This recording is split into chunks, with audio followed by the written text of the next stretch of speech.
I went back home last spring for my cousin's birthday cookout.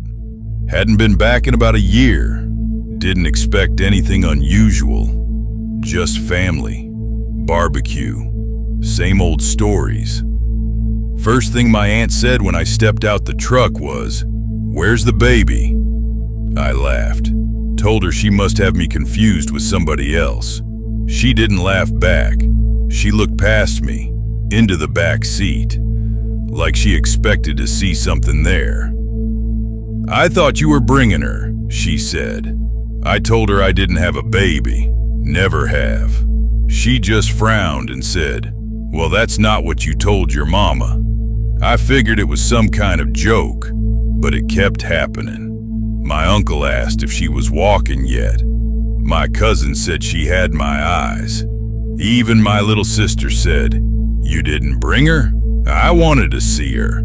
I pulled my mama aside, asked her what in the world was going on. She looked confused, real confused. "You dropped her off here last Christmas," she said. "You said you needed a break." I stared at her. Told her I was in Houston last Christmas, working. I showed her the photos on my phone. Timestamps, receipts, proof. She didn't argue, just said, well, she was here. Later that evening, my cousin came up to me holding her phone, said, "Look, it was a picture from Christmas. Whole family in the living room, tree in the background, everybody smiling. And there I was, standing in the corner, holding a baby. I don't remember that picture being taken. I don't remember holding anybody. But it was me. Same jacket I still own. Same watch on my wrist. The baby had a little red bow in her hair. And when I zoomed in, she had my eyes. I told them the picture was edited. Had to be. They all just kinda went quiet. My sister said something that stuck with me. She said, "You used to talk about her all the time." I asked her what she meant. She said I'd bring up stories about her. The way she wouldn't sleep. The way she liked to hold on to my thumb. The way I said I wasn't ready to be a dad. I've never said that in my life. That night I stayed in my old room. Didn't sleep much.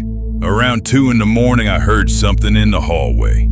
Soft, rhythmic, like a baby monitor crackling. I stepped out into the dark. House was quiet, everybody asleep. But on the kitchen counter, there was a baby bottle, warm. I picked it up, and that's when I noticed something else. There was a picture on the fridge, taped up with a magnet. It was me, sitting on the couch, holding that same baby. But this one was different. In this picture, I wasn't looking at the camera, I was looking at her, and I looked tired, like I hadn't slept in weeks. The next morning I left early, didn't say much to anybody. Before I pulled out of the driveway, my mama tapped on the truck window. She leaned down and said, "Are you sure you're okay?" I said, "Yes, ma'am." She nodded slowly, then said, "Well, if you ever want to see her again, you know where she stays. I haven't been back since, and I don't look at old pictures anymore. Because sometimes, if you stare long enough, you can almost hear her breathing."